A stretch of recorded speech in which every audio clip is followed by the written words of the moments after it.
Aina, welcome to the Mastering Agility podcast. How are you doing? Good. How are you, Sander? I'm good. A little bit cold, a little bit tired. Other than that, doing really well. Thank you very much. Hey, we didn't really decide on a topic what we're going to discuss. So, in the short pre-recording, we discussed to talk about agile problems. But there are so many problems. What do you think are the biggest issues at this point when it comes to business agility? So, in my current life stage, the biggest problem is the bureaucratic organizations, which make sense for large enterprises who've been in the market for 100 plus years. But in the current situation with COVID and the other black swans, like the previous way of work is quite slow. But unfortunately, even if they realize it, it's hard to change. It's hard to speed up when you had like so many layers of management, and they're trying to become more agile, but still they have so many legacy in like company politics, bureaucracy, etc. So unfortunately, it's quite slow to implement agile in such organizations, and there are many organizations this way in Canada where I work for. So this has been my problem for the last few years since COVID started, and that's why I want this therapy to unleash my feelings. It's always a good thing to be open about those challenges as well. I mean, bureaucracy has depending on what kind of organizations that you have, right? Initially, it was created to create some order in the chaos. Is there no need, no necessity for any type of bureaucracy when it comes to agile organizations? Maybe like a few years ago, when I started pursuing agile, I would say like, no, bureaucracy is evil. We don't need a bureaucracy. We need to get rid of bureaucracy. But maturing personally and maturing as a coach, I see like we need some bureaucracy. Otherwise, it's going to be chaos. People can't be just self-managed without direction and without documented processes and establishing some rules. So the issue is we need to find the balance between the processes, bureaucracy, and still have some freedom to adapt and be agile. So, what kind of bureaucracy, what kind of structure would you minimally expect in an organization to exist or to be needed? Like, till what extent does it become bad? So I noticed that as the older organization is, as more like management layers it has. And when we come with agility, definitely like the obvious thing is to get rid of some management layers and add some like workforces. Like when I work with teams, the main concern is they don't deliver as fast as the leaders want. And when it gets to people, we need to hire more developers, we need to hire more testers, etc. But we don't have resources. However, we have managers and some layers of managers who, like, the main thing is just like get to the scrum master or like whoever is leading the team, get some information from there and report it to the higher level of management, which is not bad initially, but then that level of management also just reports to the next level of management. So we have too many layers of management who just like reports to each other. But when it gets to like cleaning up some layers, what are we going to do with the people? We can't just fire them because they dedicated so many years to the organization, they've been loyal, they've been productive, and they wanted like personal and professional growth. So that's why organizations keep creating so many like management layers, so people can feel that they are progressing, and we can't just get rid of them. So another solution was to repurpose these people, to retrain them to other roles. But retraining someone to other role, it's like, I don't know, I'm an agile coach and you're going to retrain me to be a cook. And honestly, I hate cooking. So to stay in the organization, I would probably accept the offer, but I would still be like the maximum of like a mediocre cook if I really want to stay. So that is a problem. Yeah, it's a nice analogy because I know you. We've been friends for a while. You don't like cooking also because you don't necessarily like food in general. The example that you're trying to get into the organizations, people don't like to cook, but yet they want to eat. So they have to digest the food they have created themselves that they initially don't want to get. And That's, I think, especially when you relate that back to the reporting, as you mentioned, reporting just for the sake of reporting still implies that the decision making has been done somewhere else. Why not bring these people who have the still apparent decision making authority into the sprint reviews and bring them there so you don't necessarily need the whole chain of reporting? And by doing so, bringing back the lead time in that decision. Yeah, that's a great idea. I also tried to implement it, not just me, like my other colleagues tried to implement. So we invited some key stakeholders to the sprint review, to the sprint planning. But unfortunately, like high level management is always so busy, so they come to the first 15 meetings, to the last half an hour. So they they believe that spending 1.5 hours for sprint review or for sprint planning, it's too much for them. So why not just like talk to the scrum master or product owner later and provide me with a PowerPoint? They so much used to the PowerPoint. So when we try to get rid of PowerPoint and that's the topic for a conversation, people freaked out because what we're gonna do? How can we present? How can we lead without PowerPoint? So it took us about 6 months. So we're kind of like on a winning side. We are getting rid of PowerPoint. We kind of like replaced it with Miro board, which is more engaging and facilitating, and still has some visual for the meetings and for reporting, but still it takes years to change people's mindset to come to the meetings and see the value of sprint review rather than keep sending these PowerPoints from one layer of management to another. It sort of makes me think about this might be a very horrible comparison, but like drug users. I mean, you can tell drug users to come to rehab, but if you're still going to supply them with drugs in rehab continuously, then yes, they will always revert to their drugs. And it's the same with, PowerPoint decks. If you keep supplying people with PowerPoint decks and invite them to the sprint review, yeah, then probably they won't show up because they have their needs met, sorta. If you would pull away the entire PowerPoint deck, hey, if you want to know stuff, if you want to know about metrics or you want to know about whatever that we're discussing, come to the sprint review. Other than that, I'm not going to provide you with that PowerPoint deck anymore. Too bad. Yeah, on the one hand, you're right. It's kind of like a horrible comparison, but on the other hand, it totally makes sense because we also noticed that people, stakeholders created like meetings without inviting any of the coaches and run the discussions together in secret, sharing the PowerPoints like they're sharing drugs when people are rehab. And the other funny thing, they might understand and they might like want the rehab and really like trying to get rid of that, but the higher level like AVPs, which us don't have access to, they're still on this drug of PowerPoint and they demand the PowerPoint from the lower level of management. And like even being like understood why PowerPoint is bad for the specific case, and I'm not telling that PowerPoint is bad like in general. No, we're talking about my specific case right now.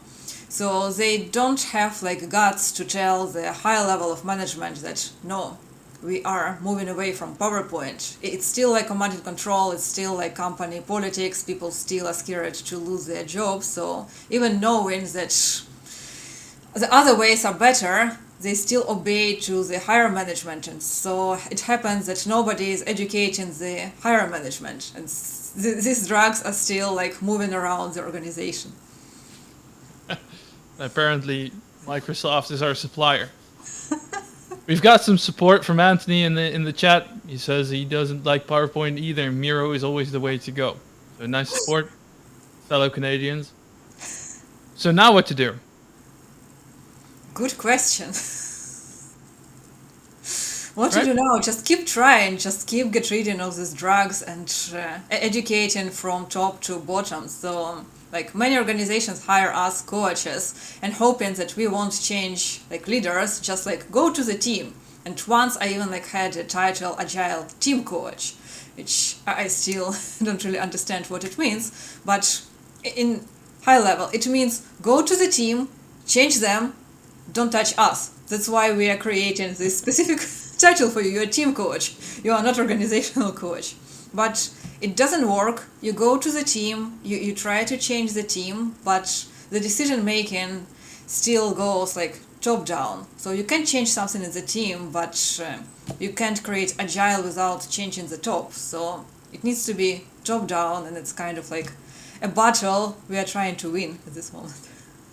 It is, and I guess that's where you see the discrepancy or the gap starting to either to widen depending on how you're engaging them. But if people don't get to sprint reviews or any other um, format where you can discuss or engage with the team themselves, then you will always sustain a gap. And that's where you start to lose interest from the team, or the team needs to figure out themselves what is being meant with value. Like, how can we meet user satisfaction if our users or stakeholders, in this case management, is not being engaged with the in the actual conversation, in the place where these conversations happen. Yeah, they do expect the organization to change, but how can you do that if they're not part of the discussion? Or as Anthony points out, it's all about educating the organization. If they don't want to be educated, I mean, it's really hard to get your diploma if you don't go to school. Yeah, and also I want to expand like another point of view. Until all middle managers start hating me, it's not always bad to have so many layers of management. And there is a very interesting book by Sanil Sundar, which calls Sanil Mundra, which calls coaching large enterprises, where he telling about the frozen middle, referring to middle management. But it's always like good to have someone like in between who is frozen a little bit. Otherwise we just like keep having ideas, we keep like implementing them, but we need some time to process these ideas. So sometimes when the ideas moving slow is good, because we can differentiate them and we can filter them and see if they are good, or maybe they just a fad and we don't need to implement them. Like the analogy, like with Steve Jobs, like he been also told about different ideas like iPhone and iPad and the others, and it took him a few years until these ideas matured and were presented in the way that he understood. So we still need this filter. It's good to have middle management, but sometimes when filter just like stuck, it doesn't work. So what we were like talking about before, it's when the filter is stuck. It's not like to get rid of the filter itself. No, it is, but that's like thinking about why and what's the necessity to change. Like, what's the whole purpose that we're trying to achieve with this whole organizational change? And then if you know that, then you can start defining whether you need sort of these filters, or how do you want to move forward.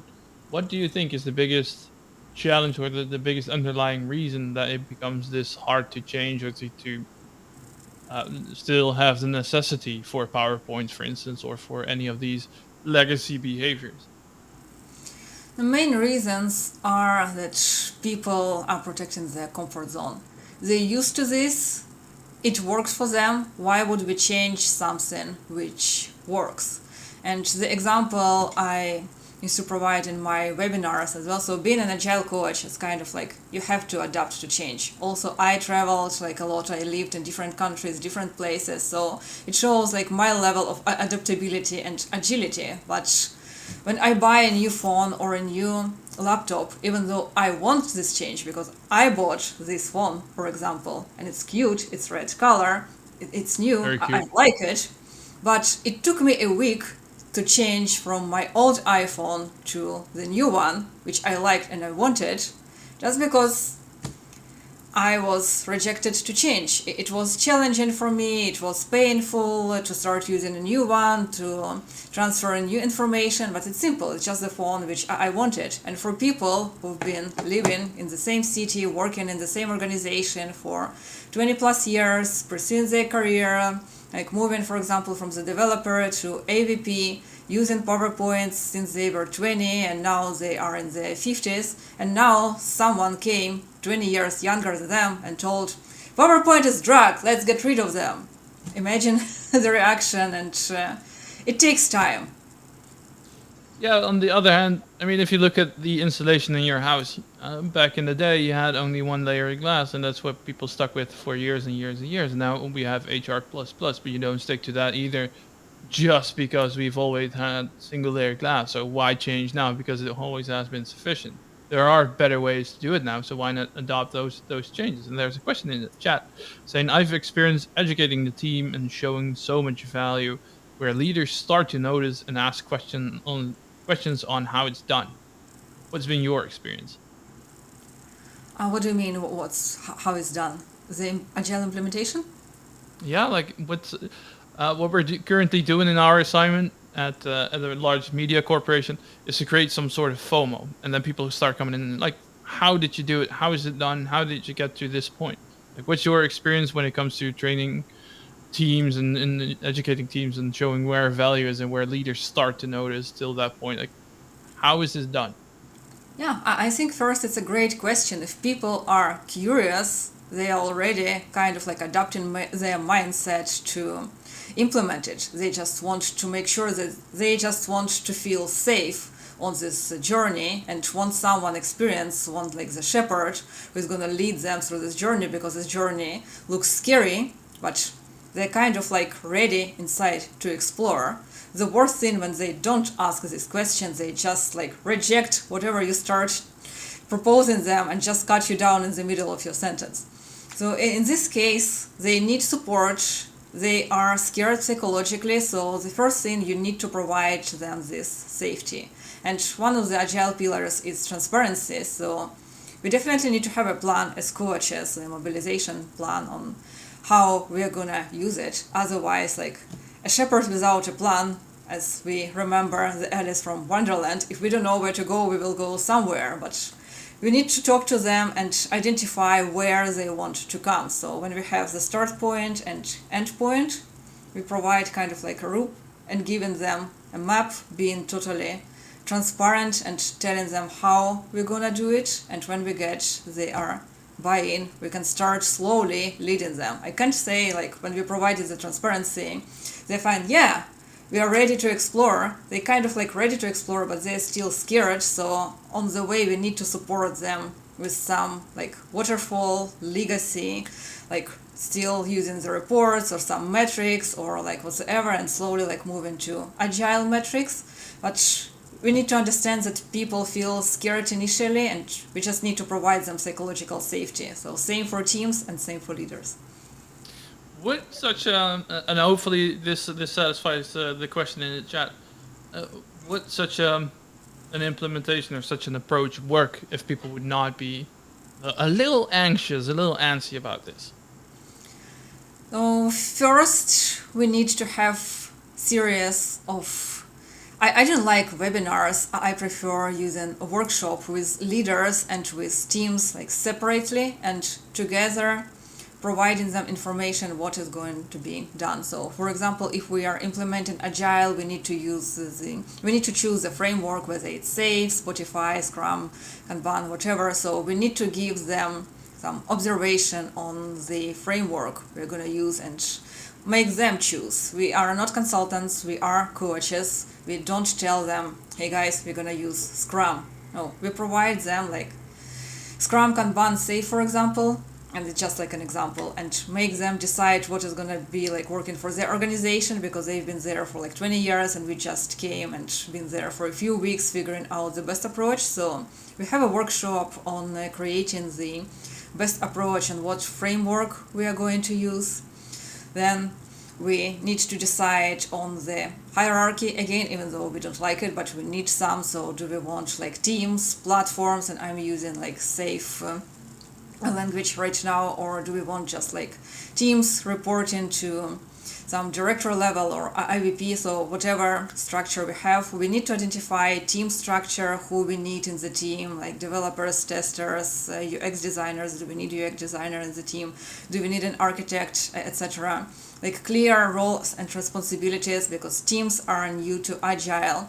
They might not even like know what is the difference between a scrum master and a product owner. So have a clear setup for the team, have a clear hierarchy, clear framework, and then we can, maybe not then, in parallel, we can go to processes and IT tools, which I am not familiar with. I came from business side and I was electrical engineer, never a developer. That's why probably I left it until the end because I'm still scared a little bit when it gets to a technical conversation. But definitely we need to do it in parallel to identify technical tools and processes like for QA, what are we using, what kind of test environment, what kind of dev environment, architectural environment, Kafka, SonarQube, Qtests. These are top three we keep using from one organization to another. That's why I know these titles, and don't ask me what it means. I don't know. But I don't have to know. I'm just coach. My role is to lead with powerful questions. So we have tech leads, we have architects who know exactly what I'm talking about. So we just need to bring these people in the room and facilitate another workshop where they can identify our architecture and tech tools. And speaking of the architecture, and it leads back to youth hierarchy. It's the initial starting point of this conversation, talking about agile problems, and I think it's very interesting that you have an architect for, any new product that you're developing. But as soon as when it comes to these implementations of an organizational way of working, like agile is very different compared to the old traditional waterfall approach. But apparently, we never think about maybe we should have an organizational architect to restructure whatever we need to restructure in order to make this new way of working actually working for us. What's your experience on that? We never had an organizational architecture to structure the whole structure itself, because in my experience the mobilization and reorganization starts with one business unit, kind of like a pilot project. So the organization wants to play safe again. Let's start somewhere there, see how it goes, and then if you guys have a success, we might consider restructuring the other business units, the other part of the organization. So if we get a success in the first one, we kind of go into the second and the third one, but we never started with organization as a whole, which would be the best approach for me as a coach.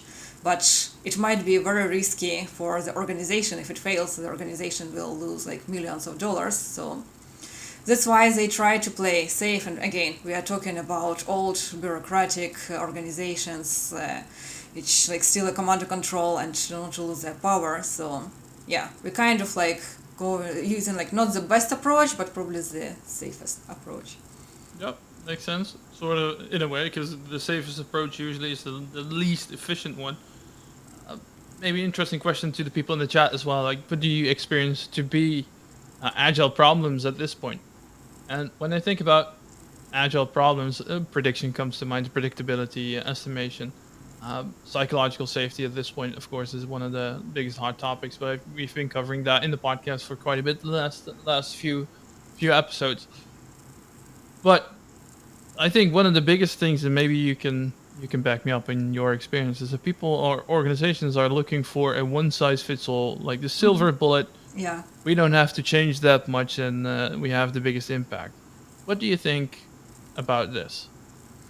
Oh, that is another pain I'm suffering with, but the topic is agile problems, so yeah, that's another problem. The organization wants silver bullet, and kind of the approach I used for the previous one, and they always ask me about the successful cases, and yeah, I have successful cases, but one approach doesn't fit all. Which people are, again, they understand, they're smart people in the organization, leaders are really smart there, otherwise they wouldn't climb the corporate ladder. But again, protecting their safety and security, they kind of hoping subconsciously for this approach. So this is the other thing, we need to educate them even during the job interview. Unless we are so desperate on getting a job, so we agree on everything they ask us during the job interview, but it's showing off during the interview if they are looking for a silver bullet or if they are really ready to change. And unfortunately, 95% interviews I had is the organizations don't know why they need agile. They heard the fancy tech buzzword agile. They know that everybody is going agile. Oh my god, we are not agile yet. We need an agile coach. We watched 2-3 videos on YouTube. We watched Spotify. We were excited about Spotify.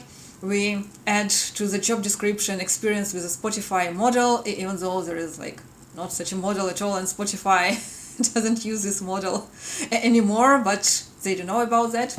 So when you come to the job interview and you start talking to them, you see it like after first 2-3 questions, even you see it like from the job description, but you still have hope that you can educate these people. So if you see that people are like listening to you and buy in your ideas during the job interview, so I take it and I start like coaching them from the interview, and since my first day in the organization, that there is no one silver bullet and one size doesn't fit all. If people are like too conservative, just give us agile, or just like give us processes, or agile is equal scrum, we need scrum ceremonies, you see it, so I just reject these offers.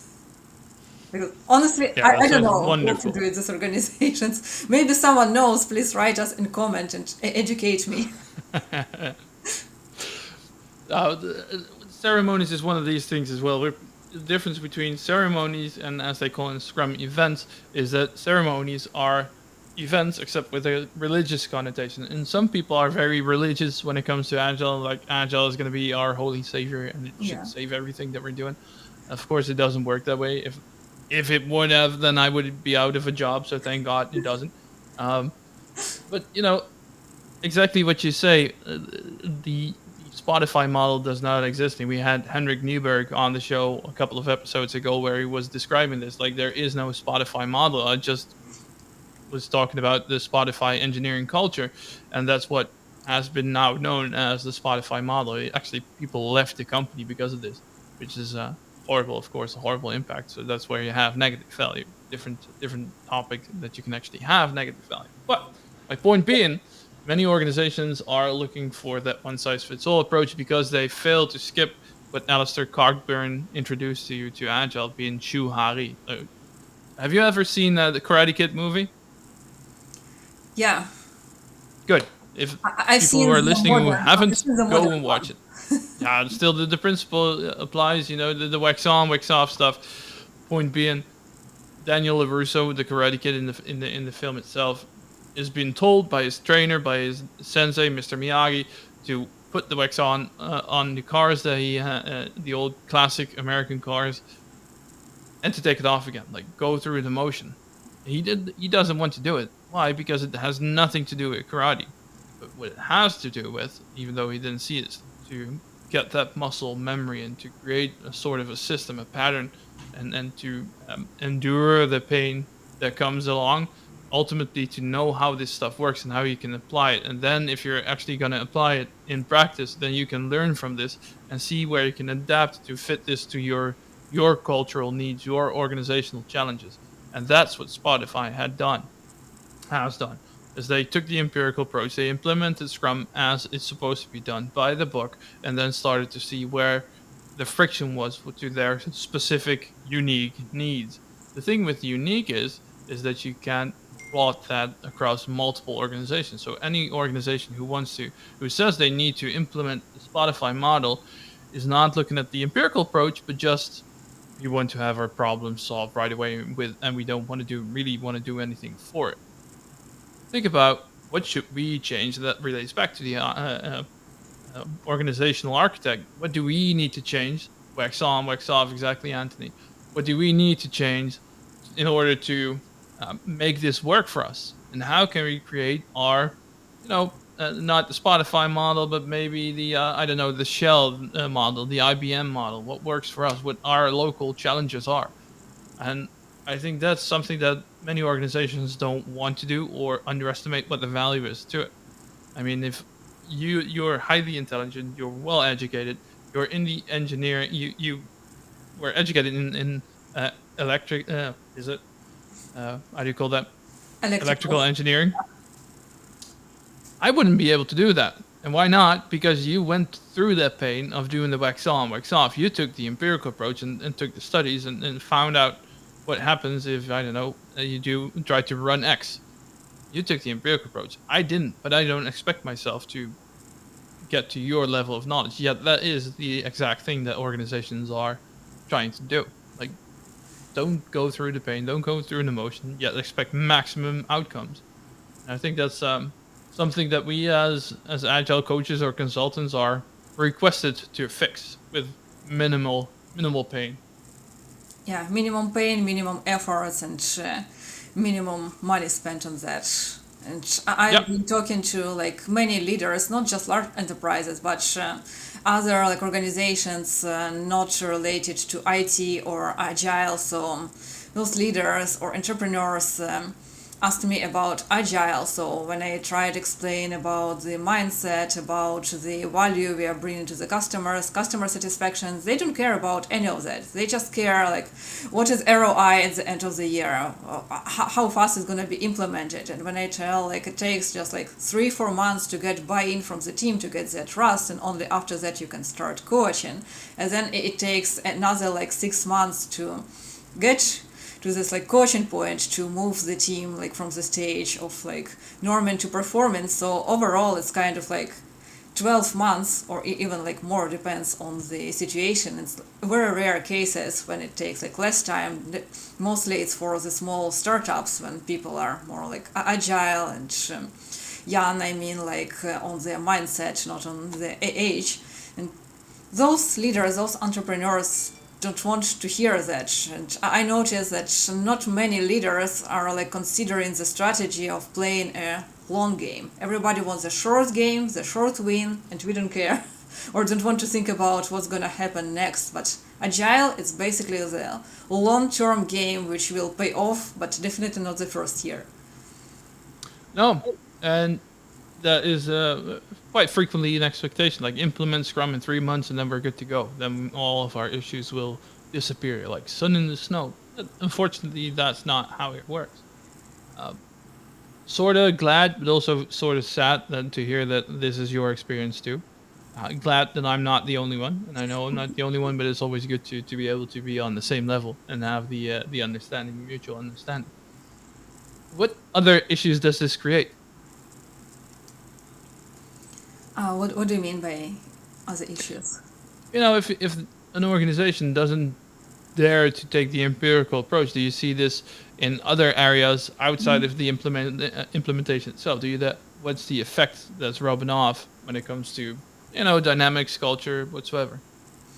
Yeah, the effect is they might pretend that they mature, they have this PowerPoint reports, they have, probably everybody knows the analogy with the watermelon, like a green report, a green project on the surface, and I actually read from inside, which nobody wants like to notice. So they might have this like green project for like a few months, but then green is turning red and it becomes obvious, so they spend another month like pretending that no, we're still green, we are just like turning yellow, amber for some reason, like keep pretending in front of the like higher leadership like AVP or other levels, but eventually it doesn't work. And who blame to for this? Definitely coaches, definitely scrum masters or contractors, whoever came and brought the changes. So it's kind of like you didn't implement the changes we wanted. So it definitely hurts team dynamics, it hurts like organizational processes, because they started changing, they started transforming, they moved to, I don't know, like depends on how far they move to the third stair, to the fifth stair, to like eighth stair, like compared to like 20 stairs process overall. So they're on the 8 stairs now, and they kind of like stuck. Some organizations stuck and still like pretend that they are moving to agile. And then I joined that and they're telling me we've been trying to implement agile for the last 10 years. And okay, you guys actually been trying for 2 years and then you stuck here, and for the last 8 years you just like stuck at this level and you don't move it. So the organization keeps spending money, the ROI, everybody is concerned, but they keep wasting money for the transformation which doesn't move forward, or they just like shut down the transformation and go backwards to a waterfall. But the teams already tasted freedom, they tasted agile, and some of them wants to continue.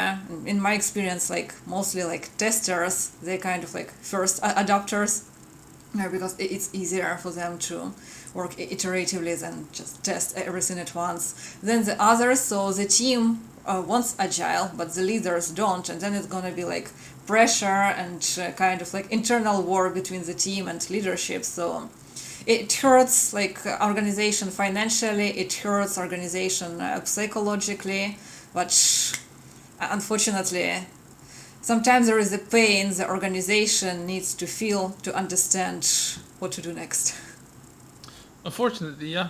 But they don't really. Yeah, it's of course pain is uncomfortable. People in general are relatively reluctant to change. Like, how do you help people to understand why the change would benefit them? Is that the empirical approach? Do you tailor this on the person at hand, or is it do you have a model for this? I don't have a model for this, and I can't say that I am too experienced in this and can just convince someone after like 2 or 3 meetings. But like, we need to keep telling people and explaining people what is going to happen. Like, each action has their result. So if we do this, this is going to be the result. Unfortunately, and I fall into this trap all the time because I'm an agile enthusiast. I know what is gonna like get at the end, so I kind of like put in a cart in front of the horse and telling, so this is gonna be the result, without providing them like clear actions to make sure that they feel psychologically safety. Or if I just like provide the next steps without identifying the results that they get, or maybe the results for the team, which like the leaders don't care.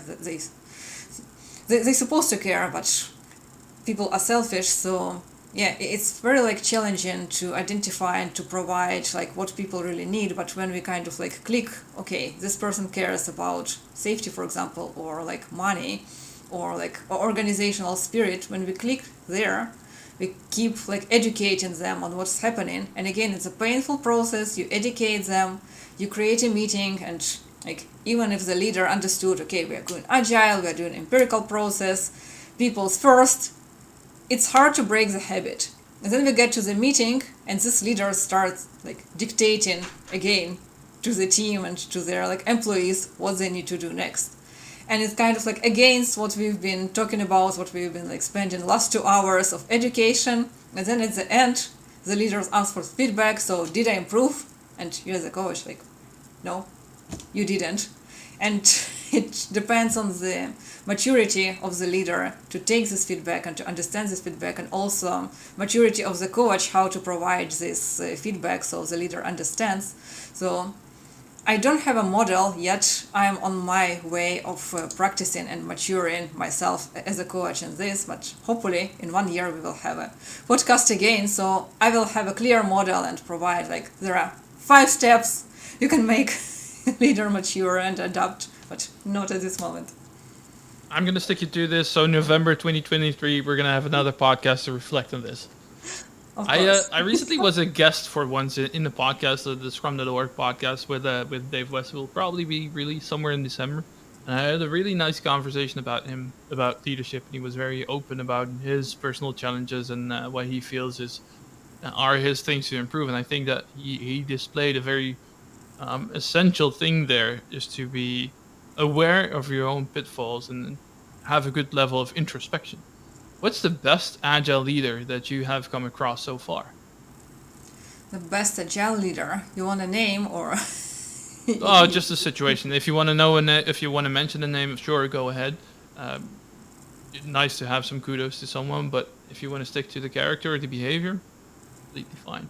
I would stick to the character because I met a few real like agile leaders. I am looking for become like them one day. I am not at the stage yet. So these leaders, they have a very strong other business or technical background, and also have an empathy and compassion, but stick to their coaching, not stick to people's problem, like not colluding to people. And that is my problem because I am empathetic, but I found myself being like too much in the like team problem and feeling too much other people pain, so I forget about my coaching plan and kind of like becoming like a protective mom, which is not a coach anymore.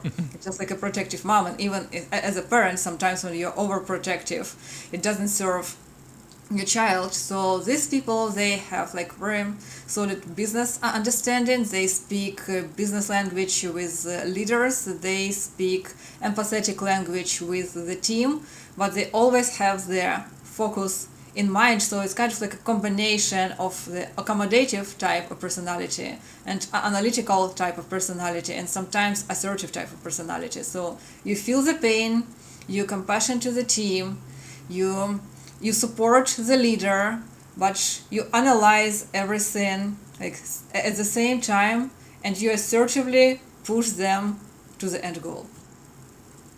So situational leadership, being very aware of how to influence or how to behave in certain situations and not always be like the elephant in the Chinese cabinet.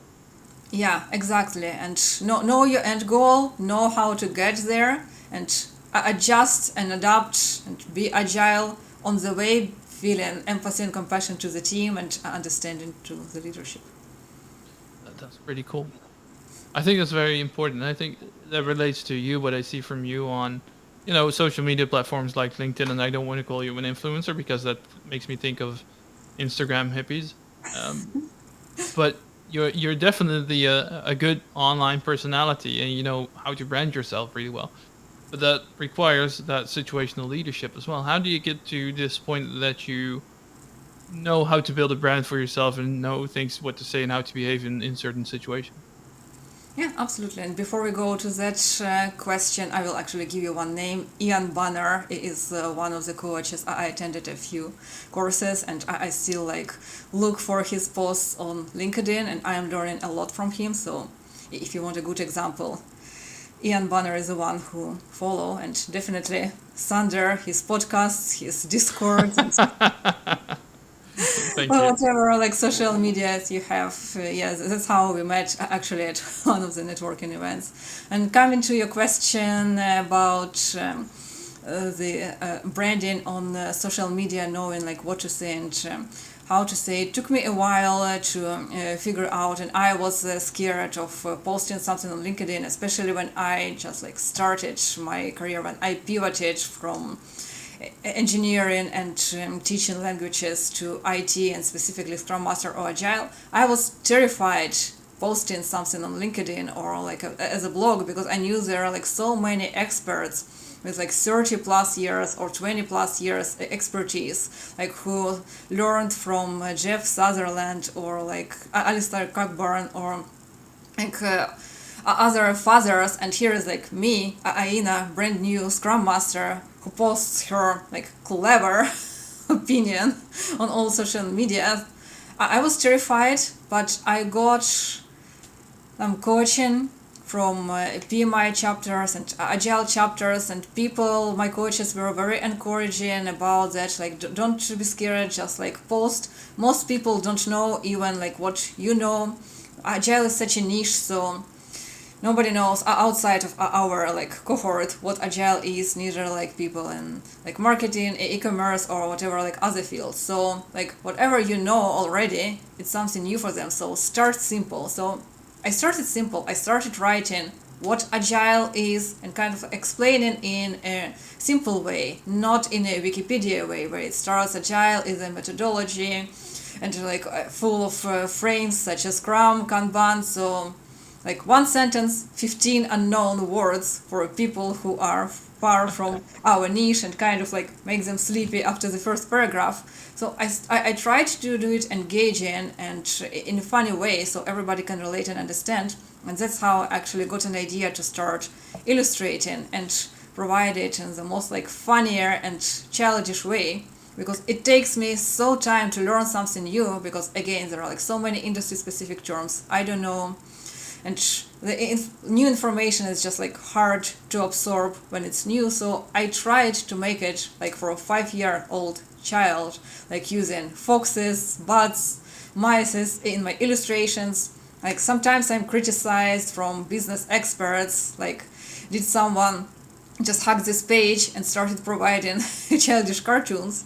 But that's the way how we learn, at least like from my opinion. So I started there. When you start branding in social media, definitely someone is gonna hate you, but it's kind of like the ratio of how many people like follow you and write you positive feedback and encourage you to illustrate or to create more posts because they learn from you, and how many people hate you. And again, you discover why this person hates you, what specifically they don't like. Is your like content doesn't make sense, or they just don't like your approach. I also don't like approach of like some like influencers in Instagram or like LinkedIn or like whatever. It's just like my personal preference, but I never write a comment. Some people write a comment, okay, they don't like my approach, don't follow me. The other people like my information, okay, this encourages me to keep doing. And also free webinars, podcasts, and other like tools where I can interact with the audience and get questions. And that was another fear. Oh my god, I'm going live on LinkedIn. Some experts will ask me a question like, have you heard about like this type of model or like that person? And oh my god, I never heard about it. I look stupid. People won't trust me. Like, no, I found out that authenticity is also a key to success in social media. Yeah, I don't know something. I say, yeah, I don't know. Please educate me. That's actually how I learn, and this is like the fastest way of learn. Being live, having a webinar, write a post on social media. People ask you a question you don't know. You openly say you don't know, and the person explains it to you. And eventually you build your crowd. I don't like to say followers because, again, it's like Instagram hippies have followers. I don't have followers. I like having network, and I like having people in the network who are smarter than me, so I can learn from them, not just people can learn from me. So it's kind of like a circulation of knowledge between like more experienced people to people who just like started learning. And when these people who are just like started learning a few years ago, they come back to me and showing their progress, and now I learn from those people. So it's like endless circle of knowledge, and that's how you brand yourself on social media. Yeah, I really appreciate the openness that you mentioned and the courage that you display, because I know it can be challenging to discuss these kind of things, you know, where you have to say, or you don't have to say, but where you specifically mention your challenges, the way that you felt, the anxiety levels. Sometimes it seems to be a little too much that we always have to perform and that we know everything. And the thing is, we don't. And as soon as you are comfortable with knowing that you don't know everything, and maybe even anything, I mean, the minute I came out of my studies, after I graduated, the first thing that I learned is that I don't know anything. It took me 4 years. No, that's not true. It took me a few years to go through my bachelor's. But then what? Then you still don't know anything. And as soon as you embrace the fact that you'll never get to a point where you know everything, the better it is. So I really appreciate your openness and your honesty in admitting those things. And it's the same with the name that you just mentioned. I wrote it down, and you probably saw that. Ian Banner. I'm going to look him up. I don't know him. Where I've been in situations as well where people mention the name, and I said, who's that? Like, you don't know him? No, I don't know the entire world. So let's connect. Let me help me understand why this would be a good idea to connect with these people. But what is the information or the knowledge that they can bring, or how can I support them? It's knowing that you don't know it, and everything and anything is really helpful. And a quote that came to mind while you were telling your story and sharing your experience is, if it frightens you, if it makes you anxious, it might be a good thing to try. And I've been talking to many people that were like, I don't know where to start. What if the comments are going to be negative? Well, there will always be people who will doubt you, or who have negative feedback, or just are complaining. And you can feed that information, or you can feed on that, or you can feed on the positives and see where you can improve. And again, take the empirical route. How can we expect and adapt, and what can we do with this information? And it seems like you've been doing a very good job on that. You're part of Forbes. You do the webinars continuously. You have really good posts, really good quality posts. You speak on conferences. So you've done really well for yourself. And that brings me to the last question of this episode. Where can people find you? Where can people see what kind of conference that you're speaking at? Or where can people find your webinars? Where? Okay, before I answer that, I remember the Dunning-Kruger effect, and if you feel that if you know everything, you are on the top of mountain of stupidity, and then you feel that you don't know anything when you fall, and only after that there is like a slope of improvement, which is very long. When you feel that you know everything, it's you are on the top of the mount of stupidity, and then you fall from that, and there is where the actual like slope of improvement and slope of learning is happening, and people are like on the different stage of the slope, but it doesn't matter. The matter is that you are on the slope and you are improving. And another example I had in my head is like it was a Platon or Socrates, I don't remember who specifically, when he spoke with his student, the student told, oh, you're such a great philosopher, you know everything. And he wrote two circles. One circle was small and another circle was big. And he told, so this is your like small circle of knowledge. Your knowledge is what is inside there. And the line is, it's where you touch with unknown. So you don't know much, so there is not much like unknown for you. But my circle is bigger, so this is my knowledge inside. And like what is outside is the unknown which touches what I already know. So it's kind of like endless way. As more we know, the more unknown we face. And now coming to your questions, under where people can find me. So LinkedIn, my most active social media, Aina Alive, is there. Like also Instagram, despite Instagram hippies, some people are there. So I post my pictures mostly on Instagram. And I'm launching my brand new website on Monday. So it's beagilenow.com, where you can find the schedule with my webinars and future bootcamps and training. And just follow me on LinkedIn, where I update my podcast recording, my future presentations, or whatever next I'm planning to do. Wonderful. And of course, you're in the Mastering Agility Discord community, and there can people of course directly chat with you. Yeah, I'm a Wolverine there, so don't be confused. Wolverine is a girl. Wolverine is your name on the Mastering Agility Discord. Aina, thank you very much for being here. Really appreciate the discussion. Hopefully we'll see you back in November next year. Yeah, hopefully I will bring you a model. Thank you, Sander. You're very welcome. Talk to you soon. Talk to you soon. And that is all for today's episode of the Mastering Agility podcast. Thank you for staying with us. Thank you for listening to this episode. Personally, I've always been a big fan of Aina's work. I think she's very inspiring, the way she's building her presence on social media as well, how she presents herself, how she speaks at conferences. I think she's doing a wonderful job, and I hope you guys agree with me. What I also hope is seeing you in the Mastering Agility Discord community, and you can find the link in the show notes. It's a very thriving community. I'm very proud of the way we've built that throughout this year, and it's just the first year. So I'm looking forward to seeing what's going to happen in next year. Speaking of looking forward, I'm looking forward to next week's episode as well. Hope that you guys join us there too. Have an amazing day. Until then.